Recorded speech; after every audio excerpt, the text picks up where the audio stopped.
21st Century Entrepreneurship with Martin Piskarik.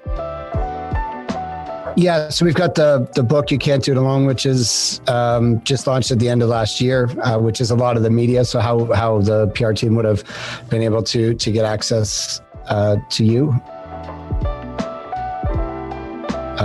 We're also, we're doing a lot of conference speaking. So we have the ability to list our speaker pack. So I do a lot of leadership team coaching and conference keynote speaking. And we've got a course, recorded webinar now it's shaped towards restaurants, but it would apply to any retailer. It's free. It's an hour program, help them to attract and retain staff, because we know everybody in North America right now is having extreme challenges finding people. So we could probably just give them a link and they could get access to it. Hopefully it helps them. No matter if it's a hardware store, a restaurant, or a ski resort that we were just talking to before this, it'll help.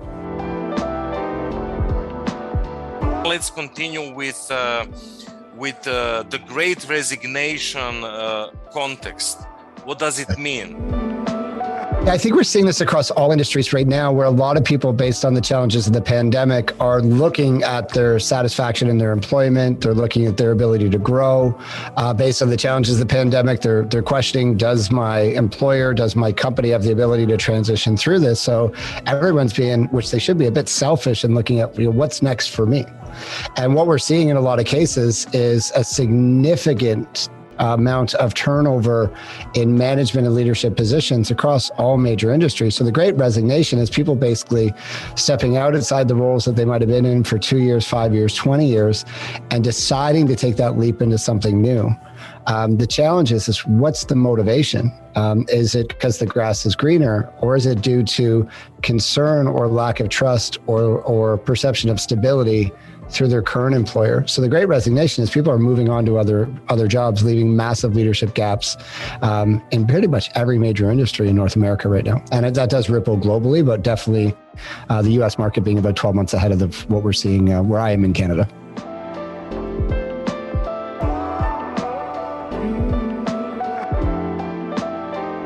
What are the strategies to develop and encourage employees who have stayed during a high turnover period? Yeah, for me, retention is one of the biggest things that we focus on. And we've recently put surveys on LinkedIn to ask people, what's their number one focus for 2022? Is it attracting people, so getting people to fill our teams, or is it retaining people? And to my surprise, it was 71% of respondents that completed the survey on LinkedIn said their number one focus for this year is retention. And I was just on a call with Burger King and McDonald's with somebody who's working with Burger King and McDonald's, and their number one focus is retention as well. So I think from our side, we have to have a strategy. So what are we doing? Before we start focusing on hiring new to fill our staffing grids, what are we doing to secure and show the people that we have that we care? So I think the biggest thing is, number one is communicating to them their value. So they're valued and they're needed. And this sounds like common sense, but it's not common practice. My phone rings a few dozen times a week from leaders who don't know if they fit. Once we have communicated them that they're wanted, they're valued, and they have a place with us, and we have a vision forward, the next thing that we want to work on with them is being crystal clear what's expected of them. The pandemic changed globally, and no matter what stage you're at from the recovery of the pandemic, we've seen transition and change, and most people's roles have shifted. So if we want people to truly propel or exceed expectations at work, they need to know exactly what's expected of them. And that's a lesson I took from Jack Welch, the top CEO of the last 100 years, when I spent some time with him. He said, Matt, you need to make sure every single person that works with you or your coach knows exactly what's expected. And then the third part is, how are we coaching and developing? So what people want, the Gallup organization does the largest employment study on the planet. I think it's every 3 years. They survey 8 million people across 8 business sectors. And what the surveys show from a staff engagement perspective is, once people's base financial, sorry? Q12. Q12. Yep. Q12 is one of my favorite. Yeah, we exercise the Q12 survey. Thank you, Gallup, for that. What biggest simplicity. But when it comes to looking at the Q12 survey, is what people want is to know what's expected of them at work. So once our base financial needs are met, what's expected, but most importantly, how do they have the opportunity to learn and grow?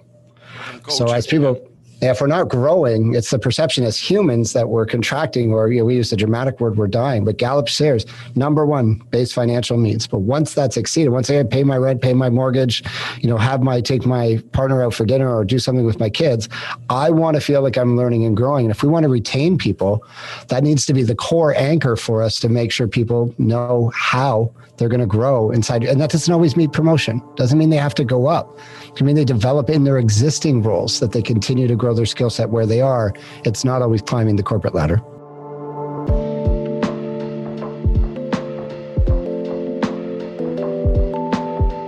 So developing hard skills, personal development, soft skills. Yeah, I think it's depending on, again, the job and the situation. I think it's both. Because we do, like, that's something I'll often hear from employers is, I don't mind, developing my people, but really what I want them to do is be better at their jobs. So, and what I think employees want is they want to develop their skill set. So I think it's a delicate balance of both. Number one, how are we sharpening the saw, getting people better how are we getting people better in their current position? But then also, how are we giving them develop the coaching? So how are we not sitting there and doing management coaching, which is telling people what to do, but spending time creating space with our leaders so they can develop themselves? For most organizations, it's not tactical skills that we need to scale our businesses. We need people that can coach, train, learn, develop, inspire. And really what we're doing, my job as a leader is to build future leaders. My job as a coach is to build future entrepreneurs and leaders. And that's what we want to focus on.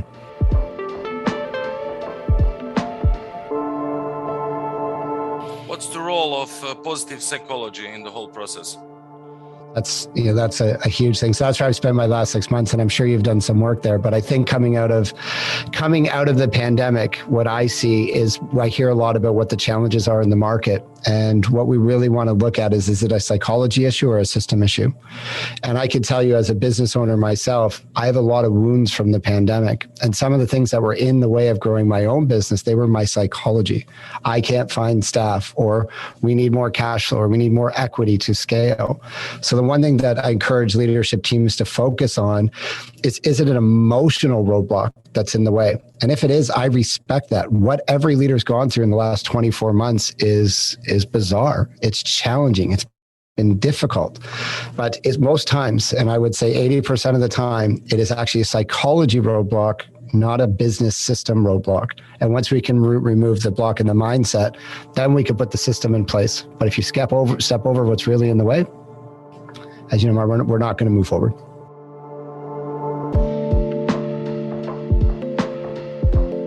What is a stay interview and how does it work? Stay interview. From our side, and there's different ways to do this, but often people talk about exit interviews and say, I reach out to people to exit interviews. Some people respond. Most people are the frustrated ones or the ones that got recruited out. So it's not a real good set of data. But I think, as I said earlier, so from a retention perspective, it's sitting down with your people and looking them in the eyes and sharing with them what the path to leadership is. So from our side is, we see you. We know the last couple of years have been hard. It's been hard on us, but I can see that it's been hard on you. And I appreciate you staying with us, and I appreciate how you supported our business. But what we want to do is show you are wanted, you are valued.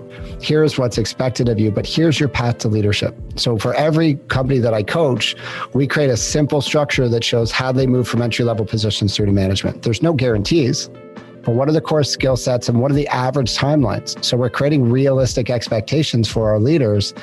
And the stay interview creates space so that person that you're coaching, that you're meeting with, that you're creating space with, can get time of yours to know, what do they mean to the company? How do they fit today? And where can they go?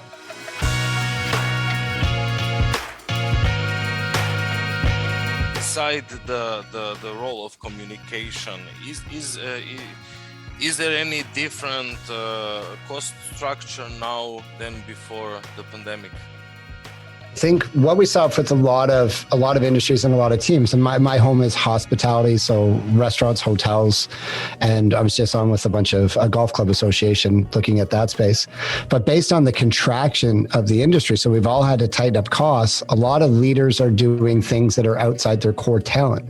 They're doing things that they can do operationally. So we've had to condense our cost structure. But now we have to step back and look at the return on time and the return on investment. So what are we building towards? Where does your operation want and need to be and deserve to be in 12 months, heading into 2023, 12 months from now, heading into 2023? And do we have the capacity and the people to be able to achieve our goals? Because in most cases, it's a capacity restriction, not an opportunity restriction.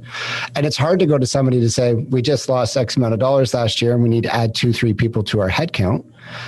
But often those simple investments can create multiples, a 10x return on your investment to make sure you can free people up on the team to do what they're best at and add the people in to create momentum forward. Because if we don't add people, if we try to operate in our COVID org charts for a kind of a static word or a corporate word, often it's not going to allow you to step forward into what you want to deserve. Any other keys to keeping success going in the pandemic circumstances or context? Yeah, I think there's a one thing for me is just absolute clarity on how does your organization win? So we often talk about vision, mission, values. But what we're working with a lot of groups on right now, as we record this, we're looking, we're heading towards the Super Bowl here in North America.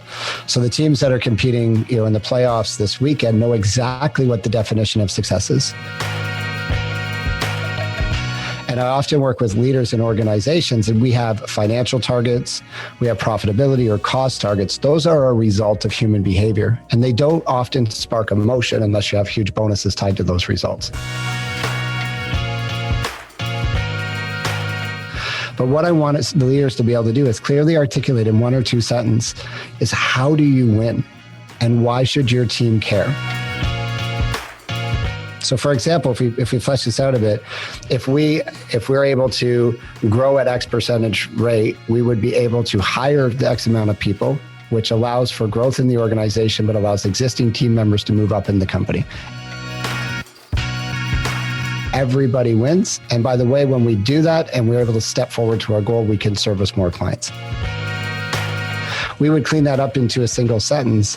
But how do we win? How do we dominate? How do we play to win instead of playing safe and playing not to lose? And many of us had to play not to lose during COVID and the pandemic, but that's behind. I say this respectfully because we all don't know. But if it's behind us now, we need to play to win in order to get you moving forward this year.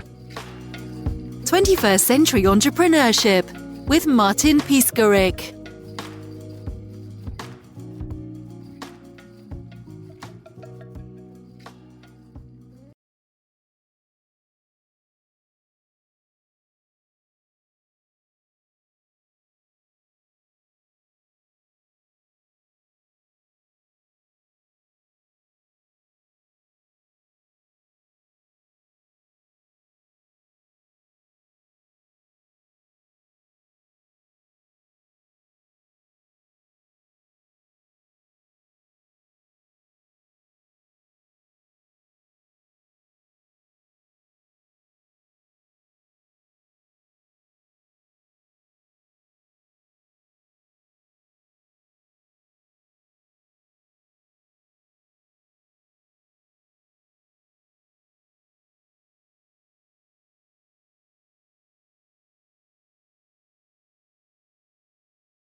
I just introduced myself. I'm a hospitality leadership coach, but I really work across several industries to help leaders and leadership teams get clear on where they're going. So what is our vision? How do we create measurement around it? But most importantly, how do we engage and enroll our people? So really our opportunities are either people problems or people opportunities. And I'm a people focused coach. I've spent the last 20 years working with leaders and leadership teams and top performing businesses. And the difference, I think, of what I've really studied over the last couple of years is we can all consume content. Based on the pandemic, content is free and there's more out there than we could ever absorb. But all the work that I do on a daily basis is focused and grounded in an execution focused strategy. So how do we stop consuming, just taking information in, and how do we start executing? And we built that strategy into our book, You Can't Do It Alone, which presents 35 plus concepts with worksheets and assets and processes, but it also helps ground you in which ones are going to work best for you and your business this year. So what are the 1, 3, 5 ideas that if you implemented and executed consistently will allow you to build velocity towards your goals? So we have the book out now, You Can't Do It Alone, that's on Amazon. We also know from talking to leaders, the hundreds of leaders that we talk to each month, that still one of the major challenges is attracting and retaining staff. And what we've done is we've recorded an hour webinar that is free. It is my best work over the last 20 years. It's like drinking from a fire hose, but if you want to attract and retain staff, it is in this webinar that we will offer to anybody's listening, that I promise if you take a couple things will help you forward. And we also have our leadership mastery program, our online course that's available. If somebody wants to go a bit deeper, take their team through a strategy. There's an interactive platform, there's interactivity videos, there's testing. And if you go through that, it's more of a working exercise for your team. And myself, I spend all my time talking to leaders, talking to coaches and on stages. If you're looking for somebody for your next conference or presentation, I'd love to send my speaker pack across and see if I might be able to even bring more value to your next strategy session, conference, or workshop.